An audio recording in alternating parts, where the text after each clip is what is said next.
राजा का malaria dengue सामाजिक कलंक नहीं। ए राजा ने कहा है कि उदयनिधि ने सनातन पर नरमी बरती है, ये भी उन्होंने कहा है। मतलब आप अंदाजा लगा सकते हैं कि किस तरह से यहाँ पे जो बयानातों का सिलसिला है वो रुकने का नाम नहीं ले रहा है। उदयनिधि से भी एक कदम आगे निकल गए हैं ए राजा। सनातन की तुलना वो HIV और कुष्ठ रोग से करते हैं। उदयनिधि ने अपमान में नरमी बरती है, ये कहना है ए राजा का।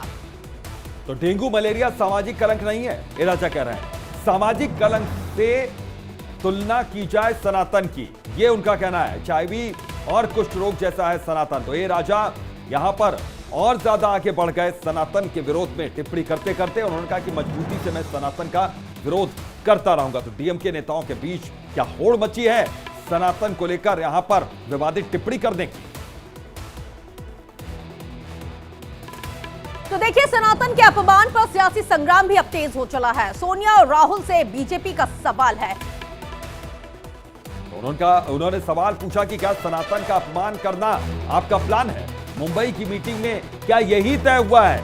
ये रविशंकर प्रसाद पूछ रहे हैं, बीजेपी पूछ रही है। पहले स्टालिन फिर ए राजा। तो ए राजा ने तो सनातन को कोढ़ बता दिया। तो वो यहीं नहीं रुकते हैं। आपको बताते चले कि जिस तरह से लगातार सनातन को लेकर जो बयानबाजी का दौर देखने को मिल रहा है, उसकी वजह से बीजेपी खासी आक्रामक हो चली है।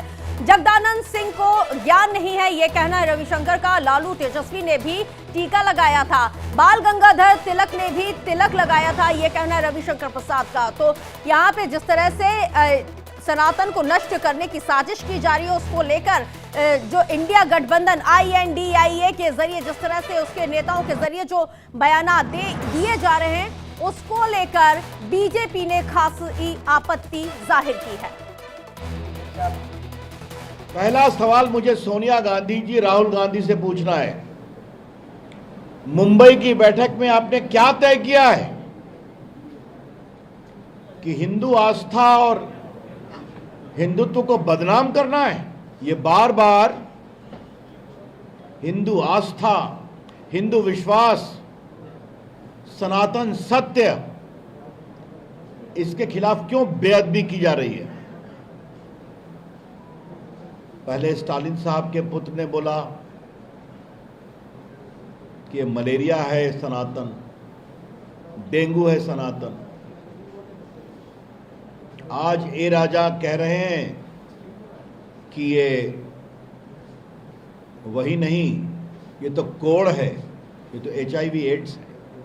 और तो और आज हमारे बिहार RJD के स्वनाम धन्य अध्यक्ष जगता बाबू बोल पड़े हैं कि टीका लगाने वालों ने देश को आजाद नहीं होने दिया। जगता बाबू, आप तो बड़ा दावा करते हैं कि बड़े समाजवादी चिंतक हैं। अभी पिछले हफ्ते मुंबई में सिद्धि विनायक मंदिर में आपके नेता लालू जी गए थे ना, अपने पुत्र उप मुख्यमंत्री के साथ झुककर प्रणाम कर रहे थे, टीका लगवा रहे थे ना। तो ये क्या कर रहे थे वो?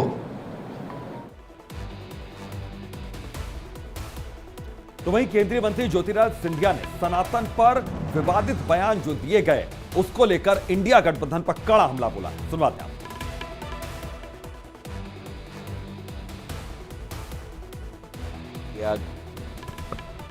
उनका कहना है कि सनातन धर्म का विनाश होना चाहिए, सनातन धर्म पूर्ण रूप से नष्ट हो जाना चाहिए। यही है इंडिया गठबंधन का असली चेहरा, जो मध्य प्रदेश की जनता और देश की जनता के समक्ष मैं रखना चाहता हूं।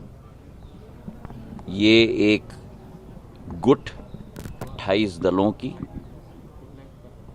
देश को विनाश के पथ पे ले जाने के लिए, सनातन धर्म को नष्ट करने के लिए, भ्रष्टाचार व्यापक करने के लिए, तुष्टीकरण व्यापक करने के लिए, यही इनका असली चेहरा है। तो देखिए, सनातन को लेकर जिस तरह से बयानबाजी की जा रही है, उस पर विवाद थमने का नाम नहीं ले रहा है। तो वहीं RJD नेता जगदानंद सिंह ने एक बार फिर से संघ और बीजेपी पर जोरदार निशाना साधा है। तो RSS और बीजेपी पर फिर से बरसते हुए नजर आए यहां पर जगदानंद सिंह। उन्होंने कहा कि हम हे राम वाले, जय श्री राम वाले नहीं, जय श्री राम वाले खून खराबा करवाते हैं। ये उन्होंने टिप्पणी की। हम गांधी के हत्यारों के विरोधी हैं, जगदानंद का ये कहना है। तो तिलकधारी वाले बयान पर कायम है जगदानंद, ये उनका कहना है। इस वक्त की अहम जानकारी आपको दे रहे हैं और क्या कुछ उन्होंने कहा है, आइए आपको सुनवाते हैं। गांधी से कौन जय श्री राम का हम लोग विरोधी करते हैं। हे राम जो गांधी ने बोला, सद्बुद्धि दो लोगों को जो गोली चलाने वाले हैं लोग, हे राम वाले हम लोग हैं, जय श्री राम वाले हैं, खून कत्ल दंगा कराने वाले हैं। क्या भारत उस समय गुलाम हुआ जिसमें कर्पूरी ठाकुर जैसे और अंबेडकर साहब जैसे, लालू प्रसाद जैसे, तो उस समय गुलाम हुआ क्या? बोलो। आपका बयान है कि चंदन टीका मैं बार बार कह रहा हूँ, गलत बात बोलो, तुम अपनी बात मेरे मुंह में मत डालो। यही गलत सुनो। दरअसल आरजेडी नेता जगदानंद सिंह का एक विवादित बयान जो सामने आया था वो भी हम आपको सुनाएंगे। उन्होंने, अब प्रदेश अध्यक्ष हैं आरजेडी के, बिहार के प्रदेश अध्यक्ष हैं, उन्होंने कहा कि टीका लगाकर घूमने वालों ने भारत को गुलाम बनाया। ये उन्होंने विवादित टिप्पणी की। भारत जब गुलाम था तब लोहिया लालू नहीं थे, जगदानंद ने कहा। आपको यह भी बताते चले कि भारत किसके समय में गुलाम हुआ यह सबको पता है। इस वक्त की अहम जानकारी आपको दे रहे हैं। जगदानंद सिंह ने बीजेपी आरएसएस पर जोरदार निशाना साधा है और कहा है कि भारत किसके समय में गुलाम था यह सबको पता है। किनके समय में भारत गुलाम हुआ?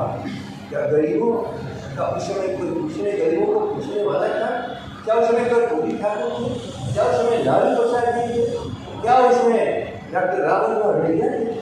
3 महीने बाद अब टीका लगा के घूमने वाले ने भारत को गुलाम बनवाया था। तो देखिए, जगदानंद सिंह के बयान ने सियासी भूचाल तो लाके रख दिया है। तिलक लगाकर घूमने वालों ने देश को गुलाम बनाया, ये उनका कहना है। और उनका यही कहना बीजेपी को खटक गया, लिहाजा जगदानंद सिंह पर हमले तेज हो गए। सुनवाते हैं। जगदानंद सिंह जी का जो बयान है, ये लगातार ये लोग सनातन धर्म को, हिंदू धर्म को ठेस पहुंचाने वाला ये काम करते हैं। और ये काम कोई इसके लिए नहीं कर रहे हैं कि ये सनातन धर्म से इनकी दुश्मनी है, ये इसके लिए करते हैं कि इनको मुस्लिम वोट कैसे मिले। ये सनातन धर्म को गिरवी रख के, हिंदू धर्म को गिरवी रख के और केवल माइनॉरिटी को खुश करने के लिए इस प्रकार का बयान ही देते हैं, चूंकि चुनाव नज़दीक है। बाकी कहीं कुछ नहीं है। ये स्वयं पूजा करते हैं, ये अनुष्ठान कराते हैं कि इनकी सरकार बन जाए, ये जीत जाए, मंदिरों में जाके पूजा करते हैं। लेकिन जब चुनाव आएगा तो ये माइनॉरिटी वोट लेने के लिए लगातार सनातन धर्म को, हिंदू धर्म को ठेस पहुंचाने का काम ये करते हैं। आदरणीय जगदानंद सिंह जी, भारत को गुलाम बनाया था। वैसे टीकाधारी लोग जो कुर्सी के लिए, सत्ता के लिए, पद के लिए और राज के लिए सब कुछ अपना जमीर से लेकर के, जागीर से लेकर के धर्म तक बेच दिया, पुत्र के लिए और सत्ता के लिए, कुर्सी के लिए जो अपने धर्म का नहीं हो सका, वो देश का और जनता का क्या होगा और इस संविधान का क्या होगा? वो सबको बेच सकता है। और जो इस तरह का प्रवचन कर रहे हैं वो सब कुछ बेच चुके। तो तिलकधारी वाले बयान पर सियासी घमासान मचा हुआ है। आरजेडी नेता जगदानंद सिंह पर गिरिराज सिंह बरसते हुए नजर आए। जी हां, और सनातन को बचाने निकले हैं जगदानंद, ये कहना है गिरिराज सिंह का। तो तलवार लेकर निकले हैं जगदानंद। गिरिराज सिंह आके कहते हैं कि शास्त्र और शस्त्र दोनों से चलता है सनातन। इस वक्त की बड़ी और अहम जानकारी आप तक दे रहे हैं। अगर तिलक लगाने वालों ने गुलाम बना दिया तो आज सनातन पर प्रहार हो रहा है।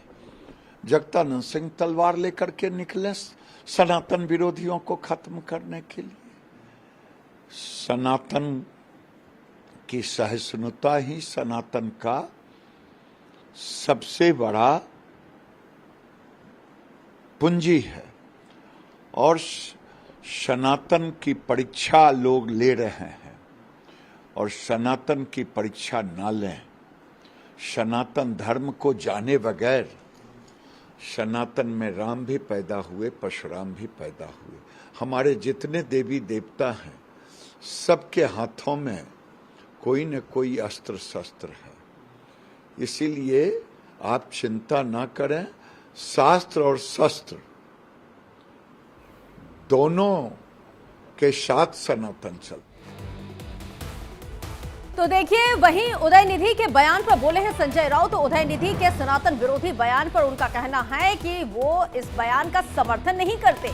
धार्मिक भावनाओं को ठेस पहुंचाना ठीक नहीं है, संजय राउत कह रहे हैं। 90 करोड़ हिंदुओं की भावनाओं का ख्याल भी रखा जाए।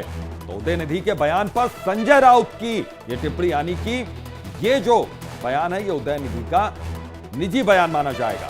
संजय राउत के बयान के अगर मायने निकाले जाए यहां पर।